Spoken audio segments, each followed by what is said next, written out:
कवि सम्मेलन देख देख के घर की शीला देवी को शेरो शायरी का बुखार चढ़ गया था। अब वो सीधे मुंह किसी को जवाब ही नहीं देती थी। उनके पति और उनका बेटा तो काम करने घर से बाहर चले जाते थे और उनकी शायरी झेलनी पड़ती थी बहू रेणु को। अब सास बोलती नहीं, अर्ज करती थी, संदूक पे रखी संदूक, संदूक में रखे झुमके, बहू झुमके निकाल के दे मेरे, कहाँ लगा रही है ठुमके। माँ जी, झुमके तो आपके निकाल दूंगी मैं, लेकिन आपके दिमाग से ये शायरी का भूत कैसे निकलेगा? छोटे लोग नहीं समझेंगे, शायरी है शौक बड़ा, तू अपने काम से काम रख, मेरे काम में मत टांग अड़ा। शौक अलग बात है, लेकिन हर चीज में अपना शौक डाल देने से जग हसाई हो सकती है सासू माँ। अरे मैं हूँ एक नंबर कलाकार, कोई ऐसी वैसी बला नहीं, तुम घर के कामों में उलझी, समझोगी मेरी कला नहीं। ठीक है माँ जी, आप नहीं समझती तो कोई बात नहीं, लाओ मैं आपके झुमके ही निकाल कर दे देती हूँ। बहू सास के झुमके निकाल कर देती है और वहां से चली जाती है। शाम को बहू अपने पति से शिकायत करती है, सुनिए जी, आप माँ को कुछ समझाते क्यों नहीं? अरे क्या समझाना है माँ को? अरे अपनी शायरी थोड़ी कम करे ना। अरे तुमको उनकी शायरी से क्या दिक्कत है? अरे मुझे नहीं, पर पड़ोस में सब लोग हंसते हैं, कहते हैं बुढ़ापे में लोग सठिया जाते हैं, लेकिन शीला जी तो शायर हो गई हैं। अरे लोगों का काम है कहना, लोगों की बातों का क्या टेंशन लेना। अरे वाह, मैंने भी शेर कह दिया, वाह वाह वाह वाह। देख लो, तुमसे किसी ने कहा नहीं और तुम्हारे सामने कोई माँ की बुराई नहीं करता तो तुमको फर्क नहीं पड़ रहा। अरे तुम खामखा की बात का बतंगड़ बना रही हो। चलो चाय बना कर ले आओ मेरे लिए, साथ पियेंगे, कोई ढंग की बातें करेंगे। रेणु चाय बनाने लगती है। पहले वो अपने पति को चाय देती है, फिर सास को और आखिर में अपने ससुर को। लेकिन वो देखती है कि ससुर जी कुछ परेशान से हैं। क्या हुआ ससुर जी, कोई बात हो गई है क्या? अरे तेरी सास बात बात पे शायरी करती है। कल मैंने पूछा कि खाना खाया तो तेरी सास ने क्या जवाब दिया पता है?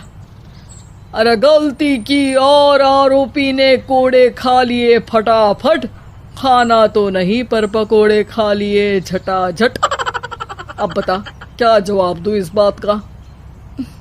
वो तो सभी से शायरी में ही बात कर रही हैं, मुझे भी समझ में नहीं आता कि क्या करूं मैं।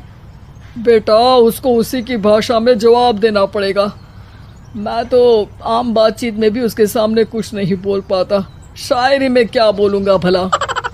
ससुर ने जैसे ही कहा कि उसको उसी की भाषा में जवाब देना पड़ेगा, बहू को ये बात जच गई। अगले ही दिन वो शायरी की कुछ किताबें लेकर आई और शायरी की प्रैक्टिस करने लगी ताकि सास को उन्हीं की भाषा में जवाब दे सके। उसने दिन रात एक कर दिए। एक दिन सब साथ में बैठकर टीवी देख रहे थे, तभी रेणु सबके लिए बिरयानी बनाकर लाती है, लेकिन सास को बिरयानी भाती नहीं। कौवा करता काऊ काऊ, चिड़िया बोलती ची ची, इतना खराब बिरयानी बनाई है कि मुंह से निकले छी छी। बस इसी मौके का तो बहू को इंतजार था, क्योंकि अब बहू सास को उसी की भाषा में जवाब देने के लिए तैयार थी। माँ जी, हमको अपनी ये बेकार शायरी ना सुनाइए, जैसी भी बनी है बिरयानी चुपचाप खाइए। ससुर जी और रेणु के पति ने रेणु का जवाब सुनते ही जोर से ताली बजाई और सास ने जब रेणु का शायराना जवाब सुना तो उनके गले में बिरयानी अटक गई। बहू ने एक और शायरी का तीर छोड़ा।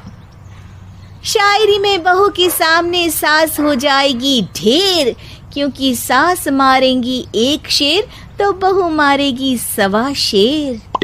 सास को छोड़ के सब वाह वाह करने लगते हैं। आज पहली बार सास को नहले पे दहला मिला था और रेणु ने सास का मुंह चुप करा दिया था। अगले दिन रेणु का पति उससे कहता है, अरे वाह, तुमने तो माँ की बोलती बंद कर दी, मजा आ गया। अब मेरे लिए कुछ बना दो, खाकर मैं काम पर चला जाऊं। शायरी ही है मेरा जीवन, वही करूँगी जी भर के। नौकरानी रख लो कोई, काम नहीं करूँगी मैं घर के। अरे तुम क्या माँ जैसी हरकतें करने लगी, सीधे सीधे बात करो ना। हो गई कल शायरी, रोज थोड़ी ना करोगी। शीशी भरी गुलाब की पत्थर पे फोड़ दो, जो मुझे शायरी से रोके उसके कान मरोड़ दो। पति घबराकर वहां से चला जाता है और बाहर उसके पिताजी के पास जाकर बैठ जाता है। दोनों अपनी बीवियों की शायरी से परेशान है। ससुर को पछतावा होता है कि क्यों उसने बहू को सास की भाषा में ही जवाब देने का आइडिया दिया।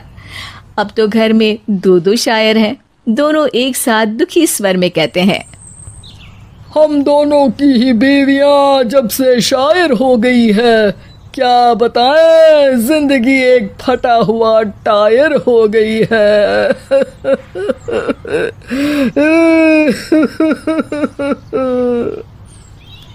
हम दोनों की ही बीवियां जब से शायर हो गई है, क्या बताएं, जिंदगी एक फटा हुआ टायर हो